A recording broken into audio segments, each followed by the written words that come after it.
Palakkad Ramesh പിഷാരടിയുടെ വിജയാഘോഷത്തിനിടയ്ക്ക് CPM party ഓഫീസിൽ നിന്ന് CPM പ്രവർത്തകർ കുപ്പിച്ചിലെറിഞ്ഞിരുന്നു. അതിനെതിരെ AK ബാലൻ ഒരു പ്രസ്താവന നടത്തിയിട്ടുണ്ട്. പോലീസ് ഗുണ്ടകളെന്നാണ് അതിൽ സൂചിപ്പിക്കുന്നത്. എന്നു മുതലാണ് AK ബാലന് പോലീസ് ഗുണ്ടകളായി മാറിയത്? ഫസ്റ്റ് ഓഫ് ഓൾ, ആ ഒരു ലാത്തി ചാർജ് എന്ന് പറയണ്ട, വേണമെങ്കിൽ രക്ഷാപ്രവർത്തനം എന്ന് പറയട്ടെ. അതായിരുന്നല്ലോ ചരിത്രം. നവകേരള യാത്ര ആരും മറന്നിട്ടില്ല.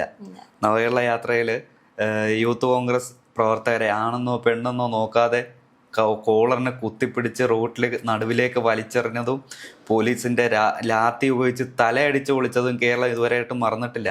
അതിൽ ഈ മുഖ്യമന്ത്രിയുടെ പ്രധാന സുരക്ഷാ ഭടന്മാർ തന്നെ വേണം, അല്ലെങ്കിൽ കിങ്കരന്മാർ, പോലീസ് കിങ്കരന്മാർ, അവരുടെ നേതൃത്വത്തിൽ ക്രൂരമായാണ് ഈ യൂത്ത് കോൺഗ്രസ് പ്രവർത്തകരെ മർദ്ദിച്ചത്.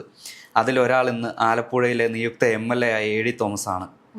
അപ്പോൾ അവരുടേതായിട്ടുള്ള ഒരു കഷ്ടപ്പാടിൻ്റെയും ഒരു ബുദ്ധിമുട്ടിൻ്റെയും ഫലമായിട്ടാണ് ഇന്ന് UDF ഒരു 100-ക്ക് 100 ഭൂരിപക്ഷത്തിൽ വിജയിച്ച് ഇപ്പോൾ അധികാരത്തിലേക്ക് കയറാൻ പോകുന്നത്. അപ്പോൾ ഇനി കേരള പോലീസ് ഇപ്പോൾ ഒരു ശുദ്ധികലശം നടത്തിയിരിക്കുകയാണ്.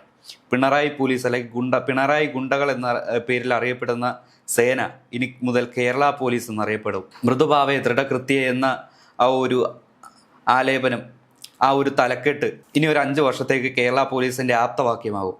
അതുമാത്രമല്ല, നമ്മുടെ ഇപ്പോൾ ഈ പറയുന്ന സോ കോൾഡ് സഹാക്കന്മാർ തന്നെ പോലീസിന്റെ കോളറിനെ പിടിച്ച എത്ര സംഭവങ്ങൾ ഉണ്ടായിട്ടുണ്ട്.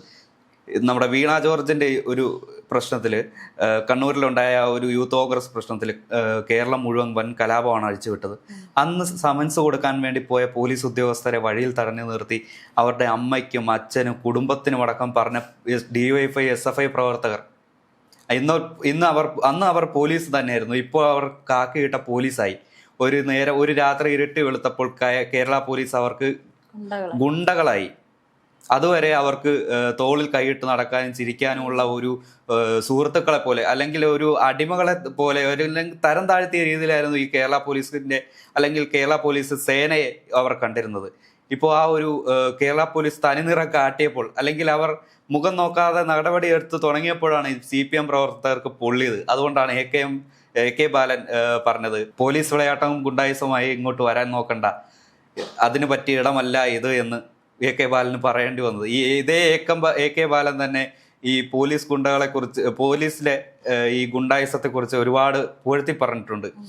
ഈ രക്ഷാപ്രവർത്തനം, നവകേരള സദസ്സിൽ രക്ഷാപ്രവർത്തനം നടത്തിയ പോലീസുകാർക്കെതിരെ നടപടിയെടുക്കാൻ ഹൈക്കോടതി നിർദ്ദേശിച്ചെന്നു. പക്ഷേ അത് സർക്കാർ നിലകൊണ്ടില്ല. അതിനു പകരം അവർക്ക് ഗുഡ് സർവീസ് എൻട്രി കൊടുത്ത് കൂടുതൽ പരിരക്ഷ നൽകുകയാണ് ചെയ്തത്.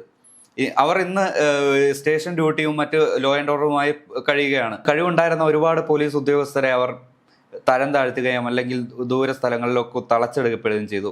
പല ഡിപ്പാർട്ട്മെന്റുകളിലായി തളച്ചെടുക്കപ്പെടും. അതേസമയം പാർട്ടി അനുഭാവികളെയാണ് പോലീസിന്റെ ഉന്നതമായ അല്ലെങ്കിൽ ഒരു അവർക്ക് വേണ്ടപ്പെട്ട പദവികളിലേക്ക് നിയമിച്ചിരുന്നത്. അതുകൊണ്ട് സാധാരണക്കാർക്ക് ഒരു നീതിപൂർവമായ ഒരു ന്യായം ലഭിച്ചിരുന്നില്ല. ഇനിയിപ്പോൾ കേരള പോലീസിലേക്ക് ജനങ്ങൾക്ക് ഓടിയെത്താം. എന്ത് പരാതിയും എന്ത് സങ്കടവും എന്തും പറയാം. ഈ എല്ലാ പോലീസും ഇതുപോലെയാണെന്ന് ഞാൻ പറയുന്നില്ല, എല്ലാ പോലീസും ഒരുപോലെയാണെന്ന് ഞാൻ പറയുന്നില്ല.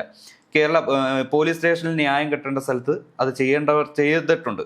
ഇപ്പോൾ തൃശ്ശൂരിലെ ഒരു സംഭവം എടുത്താൽ പറയാം. തൃശ്ശൂരിൽ ഗുണ്ടാവിളയാട്ടം ഉണ്ടായിരുന്നു. രാത്രിക്ക് അവിടുത്തെ തൃശ്ശൂർ പോലീസ് നടപടിയെടുത്തു.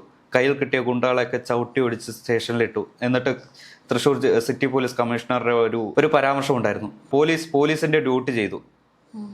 അവിടെ അദ്ദേഹത്തോടുള്ള ആദരവിൽ തൃശ്ശൂരിൽ ഒരു നഗർ തന്നെ വന്നു. ഇളങ്കോ നഗർ എന്ന രീതിയിൽ അവിടെ ഒരു നഗറിന് പേര് കൊടുത്തു. പക്ഷെ അദ്ദേഹം വിനയത്തോടെ പറയുകയായിരുന്നു, നിങ്ങൾ ദയവായി ഇത് ചെയ്യരുത്, ആ ബോർഡ് ഇളക്കി മാറ്റണം എന്ന രീതിയിൽ. മറ്റ് സംസ്ഥാനങ്ങളിൽ നിന്ന് വരുന്ന പോലീസുകാർക്ക് ഏറെ സേഫായിട്ട് ജോലി ചെയ്യാൻ പറ്റിയ ഒരു സംസ്ഥാനമാണ് കേരളം. അതേസമയം മറ്റ് സംസ്ഥാനങ്ങളിലേക്ക് നോക്കുമ്പോൾ പോലീസിന്റെ ആ ഒരു എഫിഷ്യൻസിയും കാര്യങ്ങളും എല്ലാം കേരള പോലീസിനേക്കാൾ തുലവും കുറവാണ്. UDFന്റെ വിജയത്തിന് ശേഷം CPMകാര് ഒരുപാട് അക്രമങ്ങൾ അഴിച്ചുവിടുന്നുണ്ട്. ഒരുപാട് സ്ഥലങ്ങളിൽ ഇതുപോലെ റിപ്പോർട്ട് ചെയ്തിട്ടുണ്ട്. അവര് എന്തിനാണ് ഇങ്ങനെ പ്രകോപിതരാകുന്നത്? 10 വർഷം തുടർച്ചയായി അഴിഞ്ഞാടിയ CPMന് ഇനി ഭരണമില്ല എന്നറിയുമ്പോൾ അവർക്ക് സ്വാഭാവികമായും ആ ഒരു അക്രമ ശൈലി വീണ്ടും കൈവരും. കാരണം 10 വർഷം ഒരു പണിയുമില്ലാതെ, സമരങ്ങളില്ലാതെ, ഹർത്താലില്ലാതെ, അല്ലെങ്കിൽ ഒരു അടിച്ചമർത്തലില്ലാതെ ഒരു സ്മൂത്തായിട്ട് പോയി കഴിഞ്ഞ ഒരു സ്ലീപ്പർ സെൽസ് പോലെ കഴിഞ്ഞ കുറച്ച് പ്രവർത്തകരുണ്ട്. അവർക്ക് ഇനി മുതൽ എഴുന്നേറ്റ് തുടങ്ങാം. ഇപ്പോൾ ഒരു സിനിമയിൽ ഒരു സീനിൽ പറയുന്നുണ്ട്, അവരെ സമാധാനമായിട്ട് ഭരിക്കാൻ സമ്മതിക്കരുത്, ദിവസങ്ങൾ തോറും ഹർത്താലുകളും ബന്ധുക്കളും കൊണ്ട് നിറയ്ക്കണം, റോഡ് മുഴുവൻ അതിക്രമങ്ങൾ ഉണ്ടാക്കണം, അവരുടെ ക്രമസമാധാനം പാലിക്കാൻ സമ്മതിക്കരുത് എന്നുള്ള രീതിയിൽ. അത് കാലത്തിന് മുന്നേ എഴുതി വെച്ച വരികളാണെന്ന് പറയാൻ കഴിയും.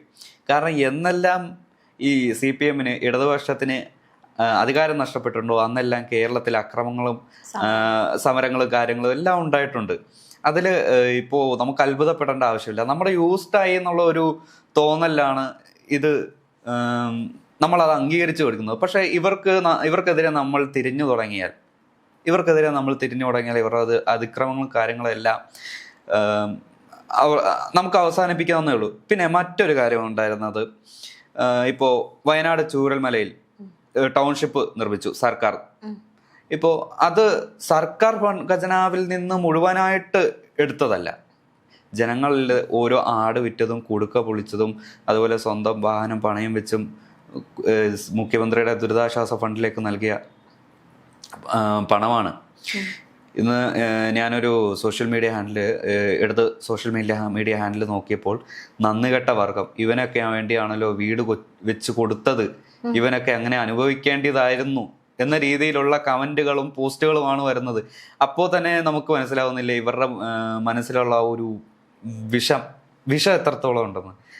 നമ്മൾ ടോപ്പിക്കിൽ നിന്ന് മാറിപ്പോയി. അതായത് നമ്മൾ കേരള പോലീസിന്റെ ഒരു അഗ്നിപരീക്ഷ കഴിഞ്ഞ് ശുദ്ധമായ മനസ്സോടെ യൂണിഫോം ഇടുന്ന ഓരോ പോലീസുകാരനും ഇനി ധൈര്യമായിട്ട് ഡ്യൂട്ടി ചെയ്യാമെന്നുള്ളൊരു വിശ്വാസം ഇനി നമ്മുടെ ഓരോ പോലീസുകാരനിലുണ്ടാവും. ഇനി അവരിൽ നിന്ന് നീതി കിട്ടുമെന്ന ഒരു വിശ്വാസം നമ്മുടെ സാധാരണക്കാരായ ജനങ്ങൾക്കും ഉണ്ടാവും.